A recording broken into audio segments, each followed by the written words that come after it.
Welcome to today's event in honor of National Pride Month, Artists Out in the Diaspora.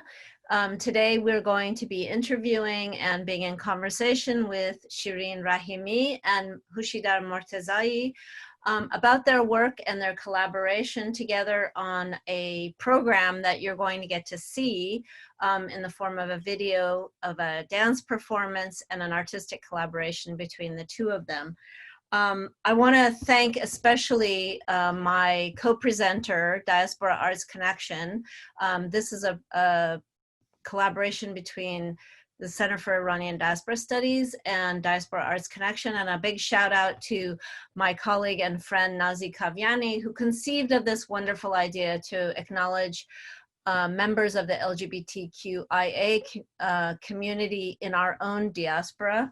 And I want to especially say that in this time of COVID-19, we all need the arts and we need them more than ever. So I'm very grateful to our guests today and to all the other organizations that helped pull this production together, including Central Stage. And I hope you'll support Diaspora Arts Connection and Central Stage so they can continue to ride out this difficult time.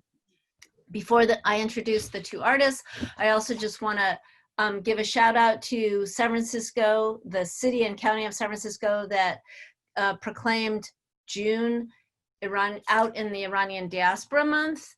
You can read the proclamation that they issued in honor of this occasion. It's on our website and in our social media. And I hope also that you will follow us on social media and join our website to learn more about other events that we're doing beyond this particular month. And also to let you know that this is being recorded so that you'll be able to see it later also. Okay, thank you so much for being here, Hushidar and Shireen. I'm going to briefly introduce you, and the goal of today is to engage in conversation about the work that you've been doing on this particular production, but also to learn more about you as individual artists and your story and your connection to the LGBTQIA community and some of the ways that this particular event means a great deal to you. So first, I'm going to introduce Shireen Rahimi. She was born in Alabama, where her parents were attending A&M, which is a historically Black college.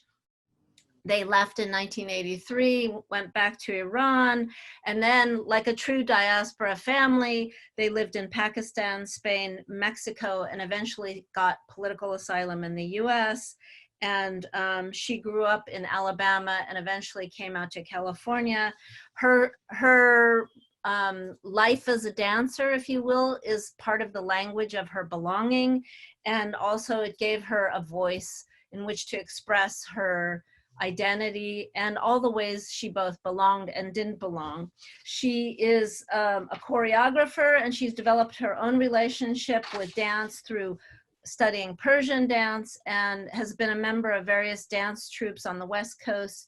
She recently moved out to New York to experience club culture and the Vogue scene, where she became inspired by the fashion world and Vogue and developed her own unique style. And she's been a member of the Les Ballets Afrique company in New York, where she also was an assistant to the company. So welcome, Shireen. Essie, thank you. You're welcome. So glad to have you. And then I think many of you probably know of our wonderful friend, legendary and pioneer, Hushidar Mortezaie. He's a US-based designer and artist. He was born in Tehran and immigrated to the Bay Area in 1975. In 1994, he moved to New York City for 10 years, working as a buyer and creative director for Patricia Field, and then established his collection, Michael and Hushi. He now resides in California and lives between LA and Northern California. And his work spans the mediums of textile, packaging, graphic design, painting, theater, and of course, fashion. Conceptually, he holds a mirror to the intersection of mass consumption, advertising, identity, and artifice through branding, propaganda, and the cult of celebrity. He layers these themes and mediums into installations and political pop art fashion statements with textile, silhouette, and costume to tell stories, create characters, and pose questions. His signature social critique, fantasy, and pop style reflects the dystopia and humor of these modern times. He draws upon his Iranian American and Muslim roots, using fashion as an artist medium to convey that what one wears is a political act that can signify stereotype, defiance, control, and courage, yet simultaneously the beauty and art of fashion. There's a lot more to say, but I think that many of you know of his wonderful work. He's been featured in a number of high fashion brands. Maybe he can talk a little bit more about that later in our conversation. Without further ado, I just want to welcome you so much, Hushidar. I know that we're all especially thrilled to have you on this program. And both of you, I think, for us, represent two generations of the LGBTQIA community, but also to bring you into the fold of the Iranian diaspora more visibly, I think is so important. So I want to start by asking you a little bit about how you feel about this particular moment where we got a proclamation and we're recognizing a community that sometimes has been too much under the radar. For me, when I received the message about the proclamation, I cried, because so much of my life has been about trying to fit in and being invisible and not being myself and living in shame. So and most of that had to do with the Iranian community and my family, because you always want to hide that, and it's something that I've lived with, and I had to kind of force everyone around me, including my family and including like very into this is me and that's it. And so for me to have that, I was very emotional and I cried, and and it's such a layered moment at the time of the unrest here, which is very normal in Iran, but in America and COVID, it just shined. It was like maybe that there's hope, actually. Again, it's not all dystopia, that there's growth and newness, and there's a clearing of that rot and that like that all the things that have kept everyone down, and it's like an opening, and it's kind of time for the new. And so it was amazing. So thank you so much for everything that you do and have done. Honestly, it's huge. Shireen, how about for you? I know that you heard the call that Nazi sent out, and I just wonder if you can talk a little bit about how it's part of the work that you've been doing, both in your personal and in your professional life. Well, growing up as a dancer, it was actually really hard for me to be in the community, and being a dancer actually made me kind of stray away and isolate myself. Like growing up, like always feeling like what I was doing as an artist and as a dancer didn't fit the narrative of people hear and think of when they think of Iranian Americans in the United States. Even taking it a step back further, even when he called me and we had that conversation that I was just talking about, it was a really overwhelming feeling of like, oh, maybe I do have a belonging here within this community, but so feeling afraid at the same time, knowing that there's still a lot of work to be done. There's still a lot of work. This, I think, the first queer showcase that I've ever heard of ever in the United States, as far as, my experience. And hopefully it really did give that hope of like, California is what sets the trend. I'm hoping that we see more of things in other parts of the world, parts of the United States. And I actually am in touch with a lot of the dance in Iran, especially the women who have to be really under the radar, some of the queer folks as well. And when I told them about this, it was just like, again, it's exciting. It's exciting, and also them knowing like it's so cool that you guys have that opportunity. And though in a way it feels like, not that we're late, it's never too late. It really does give that sense of hope. And speaking to the dancers out there, it's cool. It's overwhelming, but and with overwhelming with joy, but also just scary at the same time, to be honest. I wonder if this is a good moment to talk a little bit about some of your role models, heroes, pioneers, because one of the things that's so interesting about this moment, even with respect to sort of the Black Lives Matter moment and the Supreme Court case that came down last week, is all the work that people did before you has meant something about how we can get to a moment like this where we can host a program like this and feel like it's time. So I wonder if you, Hushi, especially you, because I know that some of your work incorporates some of those pioneers and earlier hero figures. If you could talk a little bit about who influenced you and what kinds of ways you want to pay homage to that in your work. Well, the first way that I could talk about is not Iranian, is specifically when I was when I was going to UC Berkeley, a movie came out. I had become familiar with the ballroom scene, and it was just voguing. And it was, the movie Paris is Burning came out, and it was a life-altering thing. But because for me, it was Black and gay men expressing themselves through whatever way that they could, resiliently and beautifully. And it was about performance, it was about fashion, it was about identity and reflecting and mirroring identity, like making it a bootleg, and it was so much of the language that I still use today. And so that was like, when I moved to New York, I then met like the extravaganza, all the different houses and things in the ballroom community, and I was a big part of the club scene. I was a club kid performance artist with my best friend Michael, and so we created our own family. And so those members of the ballroom community were always very important to me, and have still continued to be. And it's something that like I will quote, even though to some context people don't like it in some parts of the ballroom community, but the fact that like there's a show that is made it possible for all LGBTQIA children and youth to kind of watch that on TV, Pose, for example, and now there's more competitions. Legendary. Yeah, it gives the dialogue.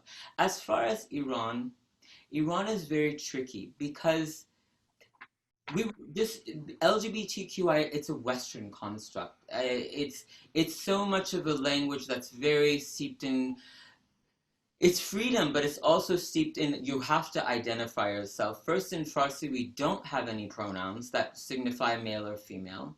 And then the notion of male being a certain way and that way, I mean, Iranian, Persian men wore high heels during the Qajar period, and it was constructed for them for riding horses. They wore makeup, they wore gowns in like the Persepolis, like the Hachameneshim 2,500 years ago.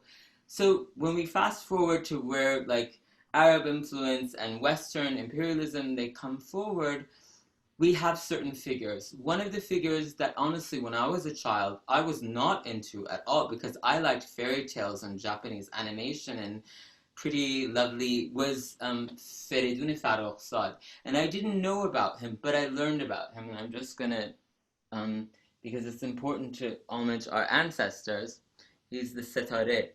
So the reason about Feridun is that I found out he was kind of in a way, what I as a child that didn't know anything about him just saw was I was shamed for being gay. I had moved to America. I thought I was a girl. I didn't even, I didn't understand. I was just living in my own world of dreams and imagination. So it was really important that I found out about him, and I was like, who is this man with the mustache and the beard? Because that means bad man. My father didn't have that, and it just also scared me. My brother even had that thing about the man with the beard. But as I got older, I learned from the videos brought over, like, to Marin County, to Northern California, growing up in a very liberal, like, progressive, very politically progressive family, I was like, they laughed at him.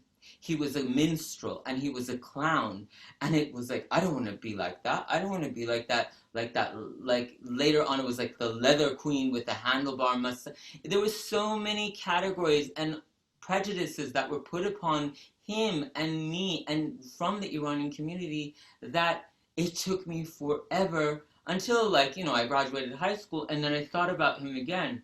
And then when I found out that he was an intellectual, he was he was very well versed in all kinds of theory, and he was very much a scholar, I was astounded because it mirrored my own experience of growing up in a very political, like, kind of like a family that was about education and knowledge, and my father was all about reading and humanity and democracy and social, all those. But also, I was a showman. I was like a showgirl or whatever. I was a club kid. It was about performance, and it was about kind of like peacocks and preening and posturing and what's wrong with being androgynous and all of that. So it gave these two layers that then I felt like, oh wow, that's kind of like me. And so he's definitely one of the ones, even though I believe that even in his family they disregard his sexuality. So, and you know, who can know anything about anyone, because identity itself is a whole construct. But he really, like, it really spoke to me, and I've used him a lot in my work as a figure because people know who he is, because I'm speaking the language of celebrity, because I grew up in America and that's all America thinks about or like talks about, is they don't read books, they just mirror celebrities. We have one for a president. So, you know, it's the language, and also being gay and romanticizing and all that stuff, it speaks to that. So he's definitely one of them. Another one that I talk about in my work is Maryam Mulkhara Khatun. She was the first transsexual that made the proclamation of fatwa that got Khomeini to do that.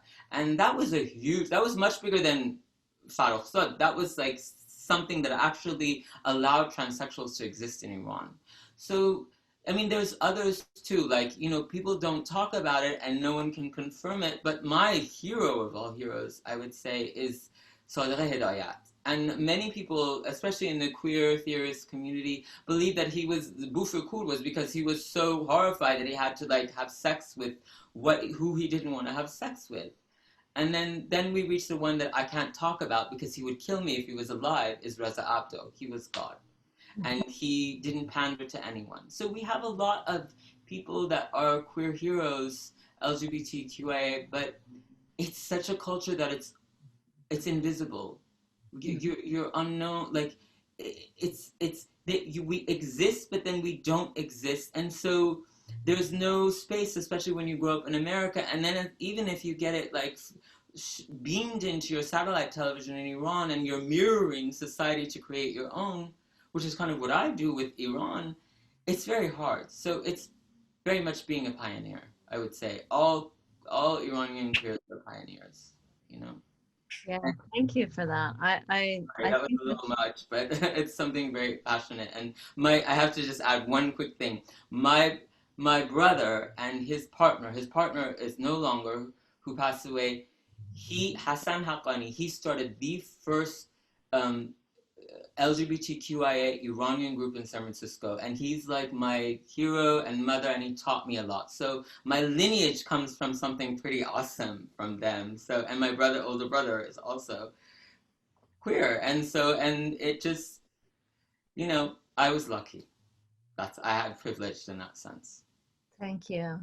Shireen, do you want to talk a little bit about this for yourself? I know that Hushi is one of your heroes too. Yeah, one of the people that I wish I met like 10 years earlier, because it would have helped me so much more. But honestly, when I think of like the folks that inspire me and that I admire, that really kind of helped me get here, are the kids and the young trans women ballroom scene.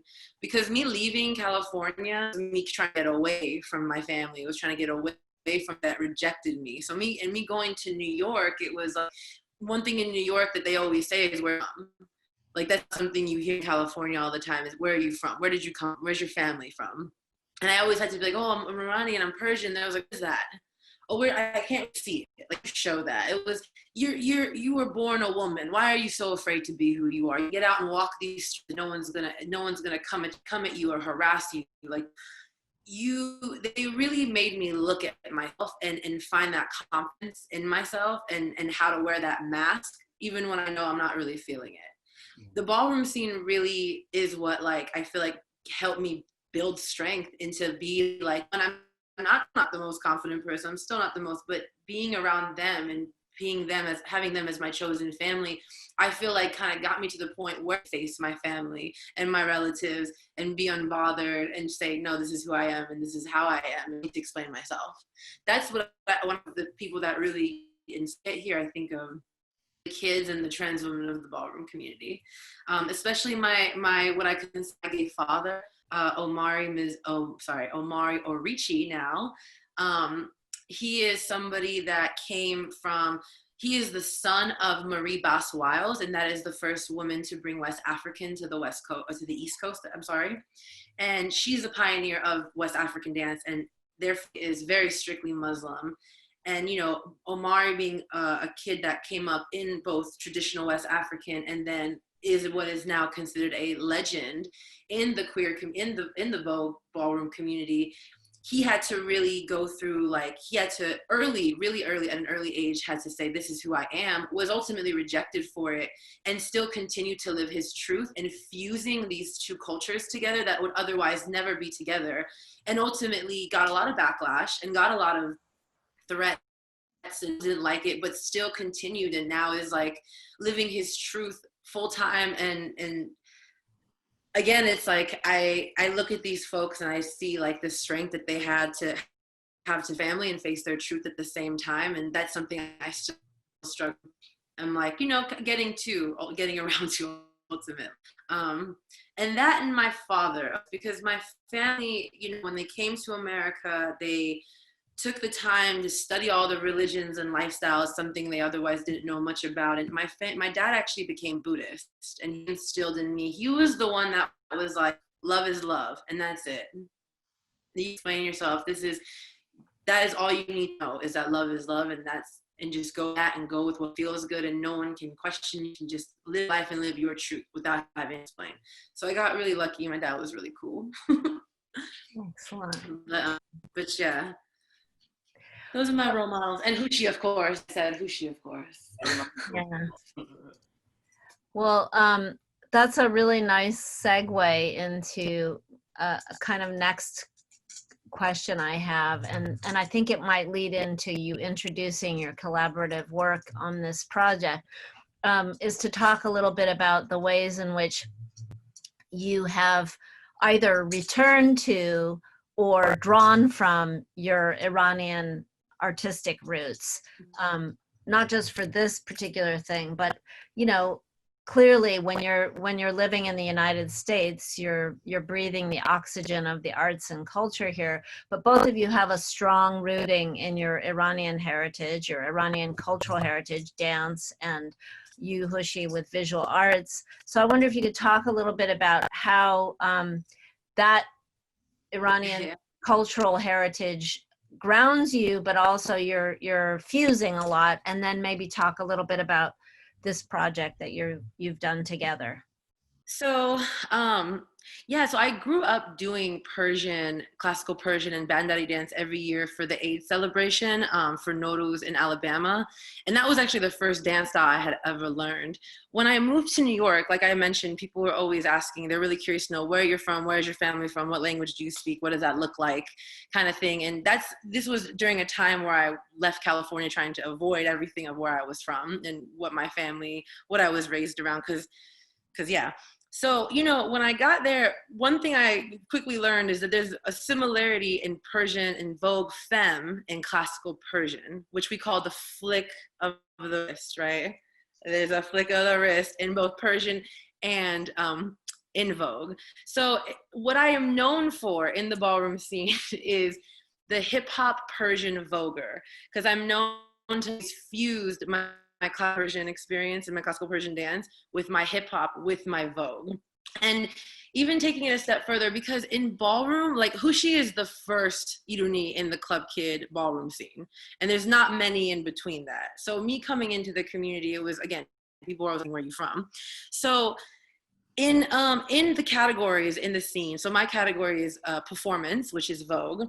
1 year they did a category for the women's performance, cis women's performance, which is bringing in a look inspired by your country. Because at the time there were like maybe one American, I mean, I was only American, but everyone was Italy, from Paris, from just India, different parts of the world.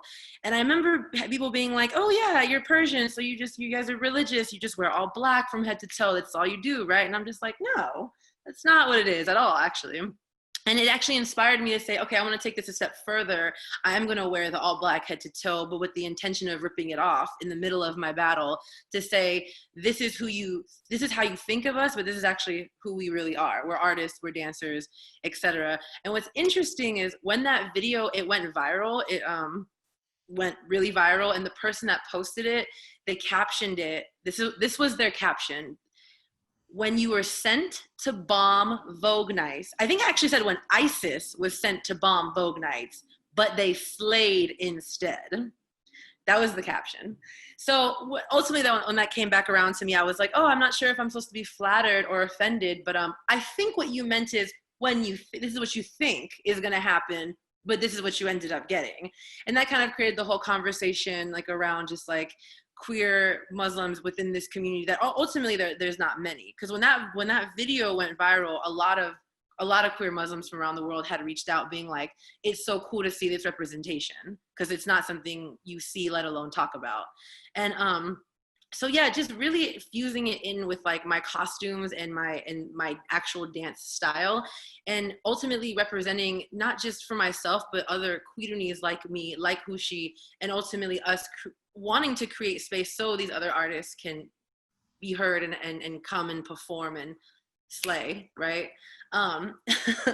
But yeah, so another year at the latex ball, it was a warrior theme, and I came as a Persian warrior, and I had the flag. And again, these are things that have people asking questions, because it's not something you see at all. So that's where I'm at. Did you use the term queeruni? Oh, so yes, we have a group chat mainly of the Quiruni folks in California. Shout out to Shahnameh and Pari. Those are my siblings right there, and they have created the Quiruni chats. Ultimately, like the chosen family I've been looking for my whole life. But yes, the Quirunis. And on it in the ballroom scene, in the club. I mean, the ballroom scene. There's like maybe 6 Quirunis in the world. Wow. Total. And it's me in America, and like there's a few overseas. Diesel Ninja from Rotterdam, Amsterdam. You have Persian Princess, also from Berlin but lives in Amsterdam. You have Sharo, who's a club kid down in LA. I know like that's one of your friends, Hushi. Like very few. There's not a lot of folks from the ballroom club scene that are Quirunis ultimately. So we're just out here showing people that we here and we queer, and that's it. And there's more of us. So get ready, because we're coming. Excellent. Okay.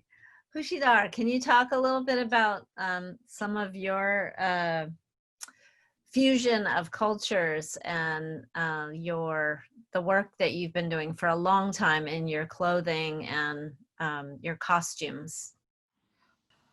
Basically, for me to hear Shireen say all that is an incredible thing, because she's my daughter. Even though she's the mother of our house, she's my daughter. Because when I started doing work on this, it came from my rearing by my father, who was very much about having pride from where you were from. And I came here and suddenly I was a terrorist because we were taking hostages. I was a very small, docile, little, androgynous child. And I remember when the bigger kids in the 2nd grade like told me that I was a terrorist, I remember I jumped on them and I beat them. And I never did anything like that. And the teacher had a problem with me. And so my father came to school and he had this whole discussion with like, what are you doing? This is totally racist. And it was amazing. And I will never forget that. And so it always instilled, like, it was like maybe it was the summer, and then everyone had to share something about themselves, and I just got up and I said, I'm Iranian. And I just went like this. I was like literally in the third grade. Like I was like, I'm Iranian. Like, and that was it. That was what I was sharing. And like it was like this kind of like like it was very roguing. It was like, I don't condone nationalism now, especially, but it was very important in my upbringing of kind of like what did Iran contribute to civilization? Because really all we were the oppressed, which was the women in cages, or the oppressor, which was the hijacker, which were the men. They were just in black shrouds. And then it wasn't until I had moved to New York, I had become a club kid, I had started my line, and I opened a little store called Sears and Robot with my best friend Michael Sears, who is a white American skater, like proud to be American, like, but very advanced, one of the best artists I've met. So just to clarify, because I'm so sick of hearing about white men as the devil, because they're not. All of us are the devil. So I just wanted to share that, because family should not be based on identity. And a little bit of the left has gotten into that. So sorry. But so basically him and I created this collection. And so I went through all these themes, like every single season I had done this porn collection when all the porn stores were closing in Times Square, which was the very beginning of gentrification. Was Giuliani. He's responsible for gentrification, basically. I mean, in some context. And so my response was, we printed porn of all the things. And so I went in this, and I used to have bleached jeans and different colored hair, and I kind of mirrored my collection. Then I kind of became myself, and then I was like, where about what I'm from? And I was like, I have so much. And so I started to investigate the student movements of the 60s and 70s of Iran, which is what I grew up. And so, and then it was about the revolution and the way that Muslims were so demonized in this country in 2000. And then I had my first collection, and it was called the Persian Collection. And it was proper. We had no money. I had in my store for a year, I had t-shirts that had women in chador shooting. This is in 2000, and the only other artists who I didn't know was, because I was just creating for the joy of creating.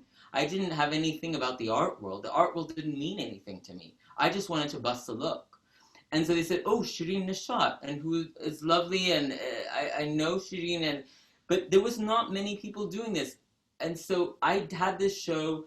I had heard that this designer was going to kind of copy this kind of idea of the notion of like the Muslim and the Islamic, and really for me it was Iranian, because I grew up in a Muslim family. I wasn't just trying to push Islam, because it was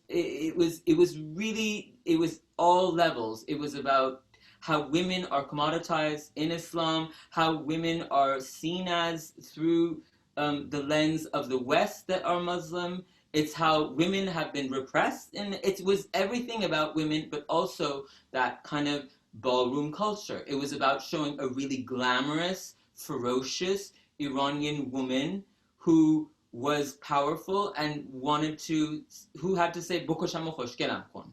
So instead of, I made these red headbands like the Shahida would wear, and it said Bismillah, it said Bokosh Bokosh kon. And on lace I printed Marg bar Imperialism, which was the first print of Farsi on t-shirts or stuff like that, really was then. And so I had that collection in 2000. It was called the Persian Collection, and it was a mix of politics, and they had unibrows and hijab and high-heeled shoes with curled toes, and I mixed like Palestinian chapier, Palestinian fabric. Then I made leather jackets out of Persian miniature, and so it was like romantic but then militant. So I had that collection. We had no money, and then suddenly we were the toast. Like we were dope, women's wear daily, everything. So fast forward to 2001, it's a Tuesday, and then our show is on Friday, Bergdorf's, and everyone is RSVPing, and I had to face a lot of stuff for the collection that I had made. because I'm putting my friend in jeopardy. And this is a long time ago. This isn't now when everyone is their own thing. It was a long time ago, and it was still, we were the oppressed and the oppressor, and the Iran-Iraq war was happening. I was flying with my mom to Iran every year, and they were bombing Afghanistan. They were bombing something else. It was very scary. So then I remember that 9/11, and I remember the image where I heard Michael's sister call the apartment that, like, me and Mike and my best friend Sue, we were living in New York, and she said, the Twin Towers were blown up. And I looked, and I was like, oh my God, that's it. I'm a terrorist. I couldn't even mourn the people that were actual humans. I was like, oh my God, that's it. It's like, here we go. This is it. And it basically, for me and for my friend Michael, that was like COVID for everyone else. I've already been through this. It completely annihilated everything, but then it brought me to another place, which I am happy for. And so I continue to do that work. I worked with Bidoon magazine in the very early issues. I continued to do the work in New York, and I each had a collection. I always carried home that Iranian sensibility in there in some sort of dialogue, in like a kind of political posturing, and then involved all sorts of things, because you're a faceted person, you're not just one identity. And I always had a lot of the fashion world just did not accept me. They loved me for their like things in Vogue Italia, Italian Vogue, this, that, and the other, and they loved that. But I was just an encyclopedia for them to take, and and I was very stubborn about constantly pushing my Iranian heritage in their face, not because I was a nationalist, but because it had to be, because they were racist, and it was not just. And our culture was beautiful, and it was the start of so many things, like the mosques, like the patterns, the rote geometry, astronomy, like the Zoroastrian, everything. So many things came from our society, and it just, the context of being racist. So I've done a lot of work about like this identity art.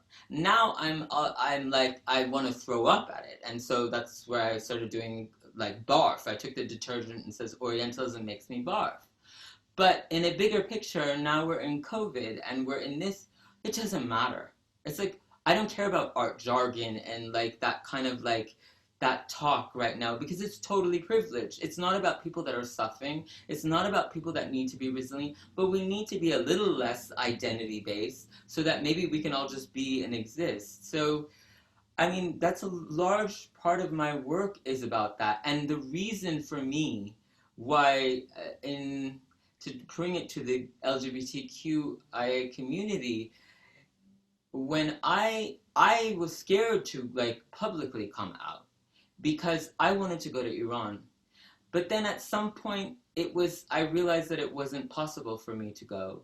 And so that's when I guess it was, and I had started getting more into exhibiting my work. And I had done that at the same time as fashion, and started learning about more with the art world. And I was like, well, we did all of that. We didn't just do one little thing and act like it was a big deal. We knew how to style it. We had so it was a very new world for me, because they would do one thing and then they would it's like the end of the world. But I'm from a little older generation. So but to bring it back to the LGBTQIA community, I remember being asked by Zulfikar Ali Bhutto who's a very close friend and collaborator of mine, who's a great artist in San Francisco. And Zulfi wanted me to do this show, be a part of this show very fast, called The Third Muslim. And it was about queer Muslim futurism and that space of the third space. And so I knew I hadn't done like a big art show in a while, because like the one I did before that was my father dying with Taraneh, Hemami, and he had died, and then I kind of checked out. So I knew that there would be like repercussions, but I said, you know what? It's time for me to be kind of like the minstrel. Like, it's time, because I'm saying this in the context of art, like conceptual art. It's like your identity, it's like it's been done, right? But it's not been done in the sense of kids embracing it and having t-shirt lines and everything that I love and that I did, I want them to do. And it makes me excited when I see more and more of them having pride of who they are. And because that allows them to actually finally get rid of it and just be and exist. So that was the show where I came out, and it was in a lot of different things. And what Mike showed in that show that was very pro-Muslim was I took the two gay young boys that were executed for being gay in Mashhad, and I brought them back to life as pahlavans in a kind of installation. And then I brought Farrokhzad back as a transsexual, because if he was in Iran and he was gay, he would be forced to be a transsexual. So it was a context, it was very political, and it was political on both sides. So I have that aspect to me. It gets exhausting, but it's exciting to see this kind of like new generation that is so much more grounded and so less racist and so less homophobic. So I'm still here kind of being stubborn, and now it's time for us to include other cultures. So I don't know what I have to say. Sorry. Okay, great. I know what you mean about the exhaustion, because I think in some ways, if it comes from a defensive position, which often we're put in because of the condition between the US and Iran, you often feel defensive and protective, and that can be very tiring. And it's not always the most creative place to begin, right? So, well, I want to kind of turn to your collaboration. So I wonder if you guys could talk a little bit about what you sought to do in this, and maybe how it changed, because I know it had to morph a little bit, both because of COVID, but also because we all know that you start with an idea, and then when you actually execute it, it inevitably changes to meet the characters and the moment. So I'm going to let you talk a little bit about it, and then when you're done, we'll watch some of the videos that you made. So yeah, when Nazi Khanum, when we first talked, we talked about a live performance, a live production, which was what we were originally going for. But like I said, the show must go on, and it always does. And communication is key. And you know, during the whole process, we Hushi and I were like speaking every single day on like, what are the options of what we can do given the circumstances that we're in, not just COVID, but then like the protests also started.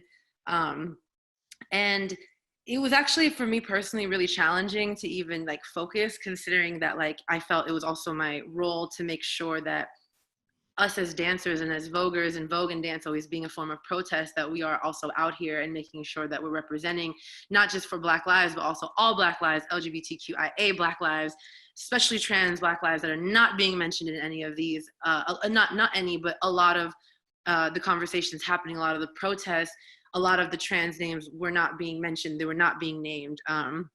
And again, everything that you see, a big part of it comes from trans women. A lot of the art that we see and that we appreciate comes from queer, LGBTQIA, Black and brown folks. So that made it really hard to focus, because it was like, how do we then take what we originally wanted to do, but now that everything is different, and just kind of reflect on what's going on right now. And it was just really about like just showing up for each other, and just going along, and just going with the flow, and seeing what was happening. Like we pulled a lot of inspiration from the protests that were happening, from the protests that we were going to. And yeah, just kind of taking from there up until like the day of that we showed up, and we were like, what do we have? And let's just go, let's just dive in and start painting. So yeah, it's been a really great process. I can only imagine what else we can create, even just given the little bit of time that we had this time around. And you know, when we got there the day of, it felt a lot better, because we were that was the first time we were in the same room together since 2019. So it was like, you know, we got to working. We both understand the industry. We know the show must go on no matter what. So, and we did just that.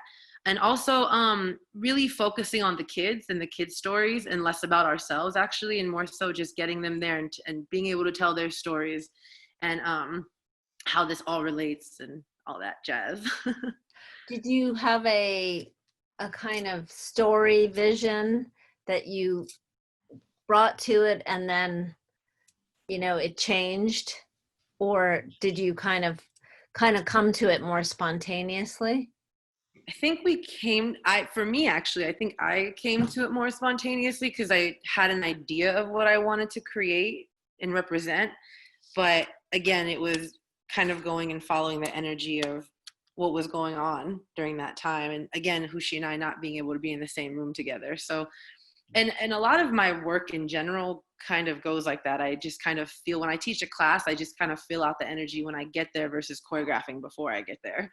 Because it all depends on, you know, the mood, the energy, what people are going through, what's happening in that moment. That's how I play off of what ultimately happens movement wise. So yeah.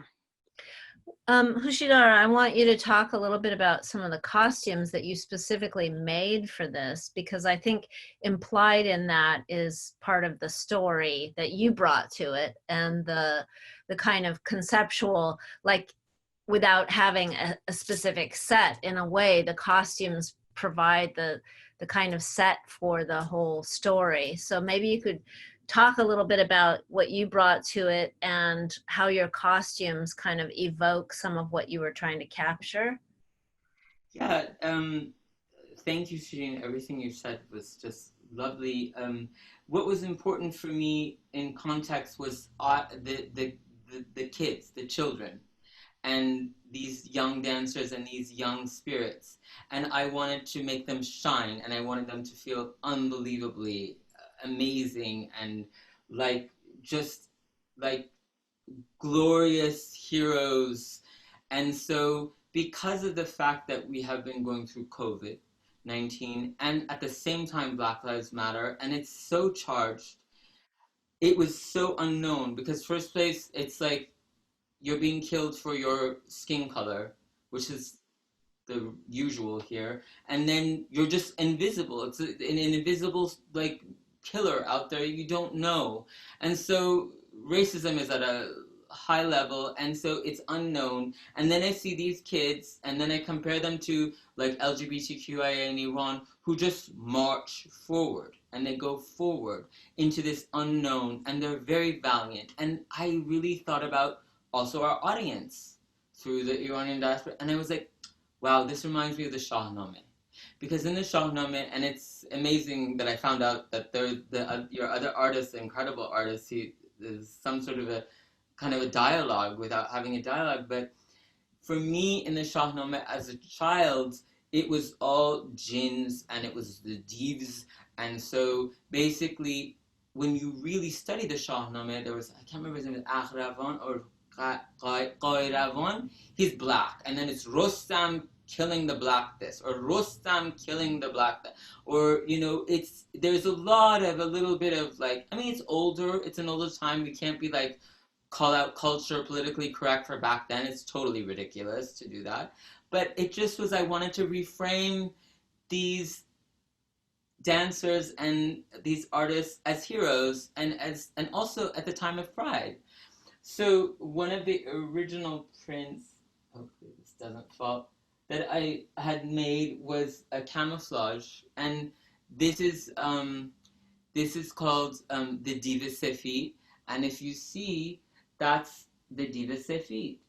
And so, because he's our lot to bear in life, and he's hiding in the Persian miniature clouds, and this colorway is the trans colorway, and it is one of the outfits in the piece, and it is worn by Eve, who embodies both genders and goes by she, and is an incredible performer who is named is Julian.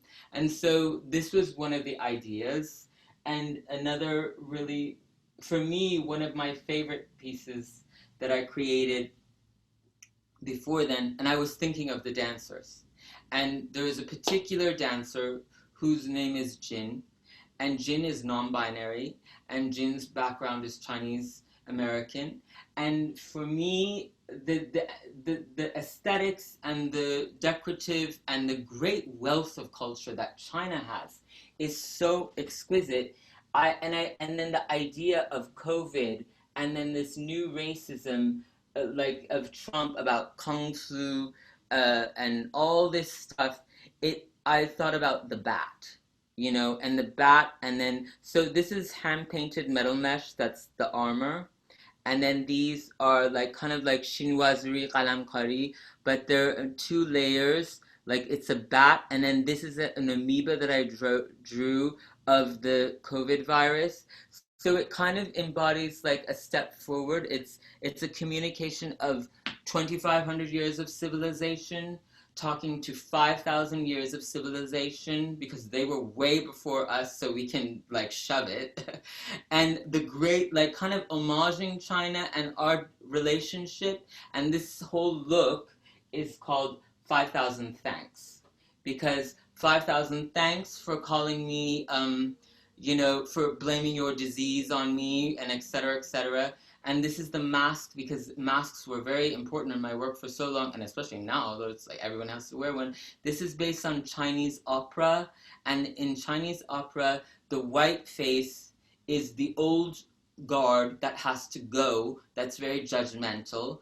But so it was like taking that kind of, and then it's basically my formula. It's the stereotype, it's the armor, throw it back at you, go to hell, and I will be victorious and glamorous. And so, and there's a bat here, and it's kind of like, porcelain. So it's a Ming vase, it's a amoeba, it's a bat, it's a mincing, like, Asian. But when you see the performance, it's magical, and that's because of the dancers. So that it was very exciting for me to do this particular piece, and also this metal mesh I hand paint, and this is inspired by my friend Nikki Man Ray, who is an Iranian transsexual and is an incredible artist and visionary that has taught me very much.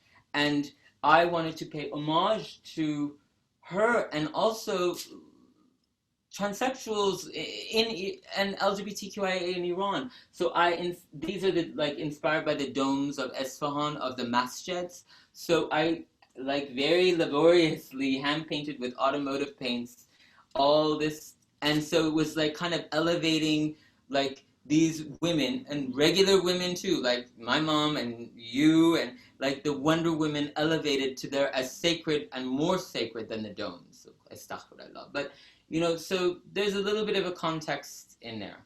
So, and it was exciting to do this, and it was very exhausting, and I'm still going. So that's kind of like a little bit about the costumes. So.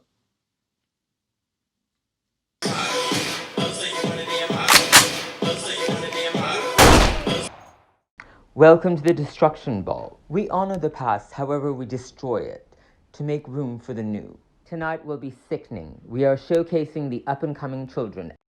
The dress code for the evening is Yeki Boot, Yeki Nabut. Alex is giving us soft and cunt rainbow warrior Shahnameh realness.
Tonight, the prodigy named Jinn will be playing a Jinn, and they are everything.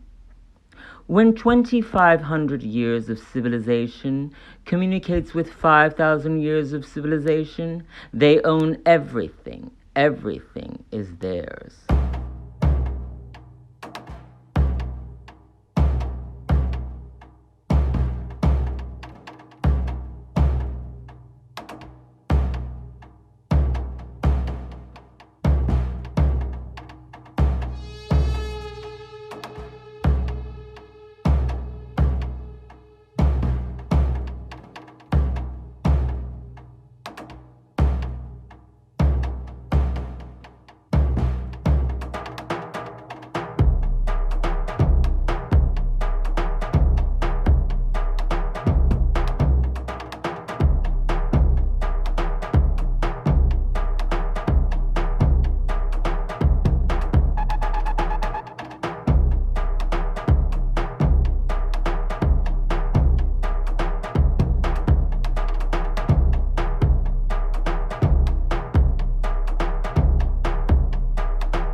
Yves Marciano exclusive Lanvin will be giving a performance as a bird of paradise, the Seymour, with the metal wings and the flame hair, ruling.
Varsha 007 Angel is the Pari tonight, the angelic being whose beauty was so unmatched no one can take it. Well, talk about unmatched beauty. Structure, teeth, lines, skin. Varsha is selling face harder than any Pari.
Tonight, diamond shines, as Rostam 2020, once a black div. And Yves Marciano exclusive Lanvin is the Simorg, but plays his mother, because they are family, and they tag team, and they get each other's back. Tonight is about destruction of the archaic, to make room for the new, to breathe and to live.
Too much.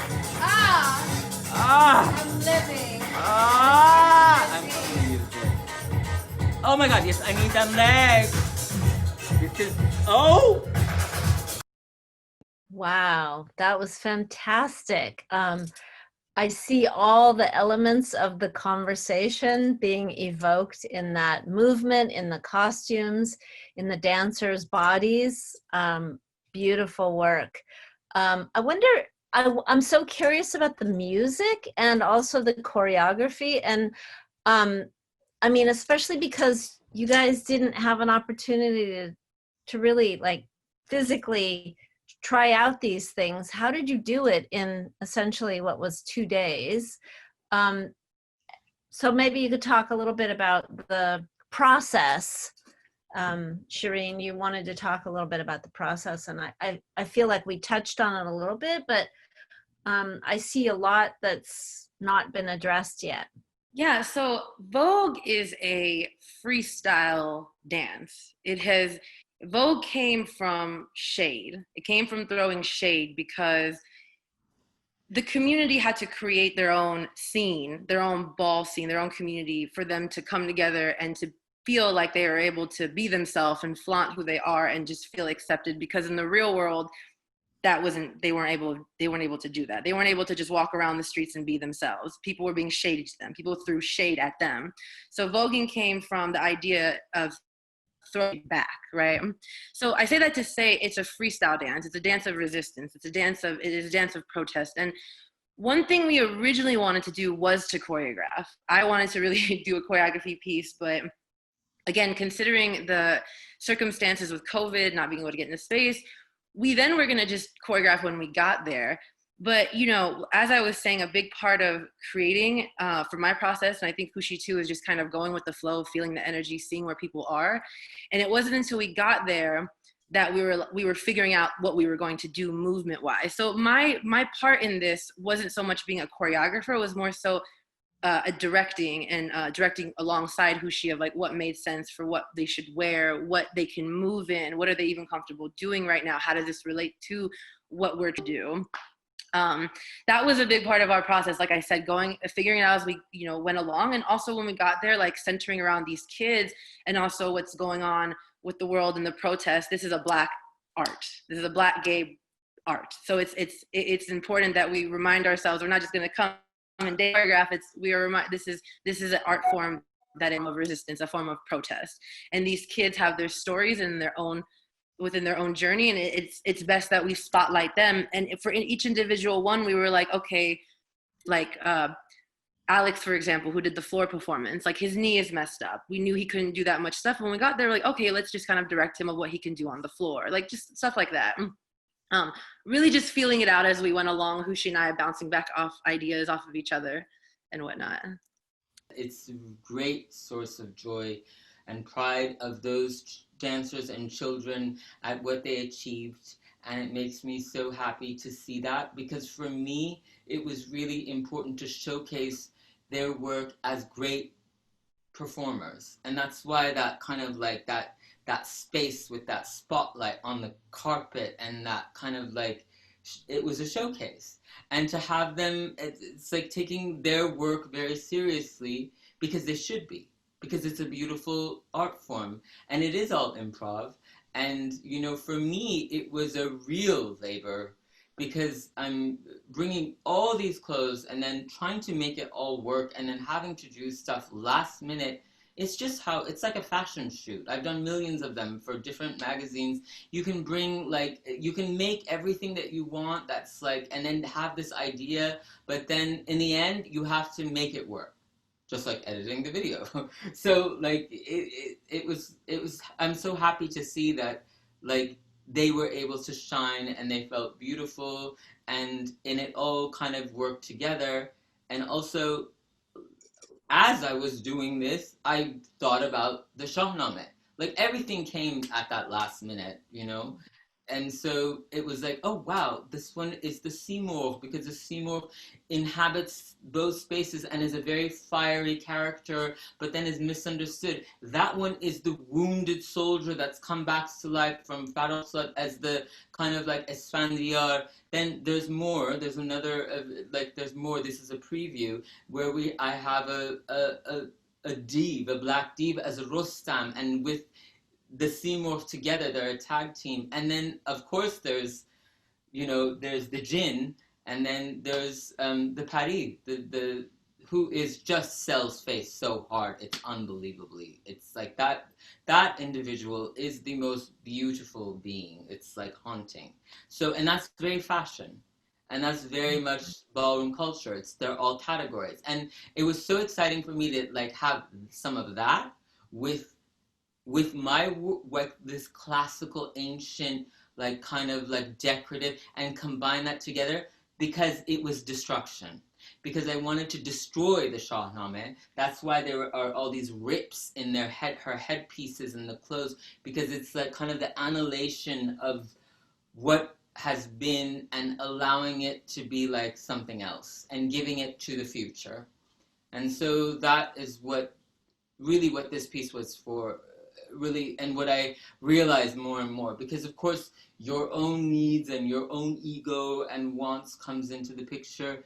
But one thing hopefully we've learned from COVID and everything else is that we need to check that. And it was wonderful to see these young children shine, and it made me feel like a father, like, you know, made me feel like closer to them. And I'm so grateful for Shireen for bringing that to me, because I didn't have that, you know. And so I mean I did, but not in this context with the young, like with the people that are doing this now and that are not from Iran and are from, you know, just like all my other friends. So it was pretty magical for me.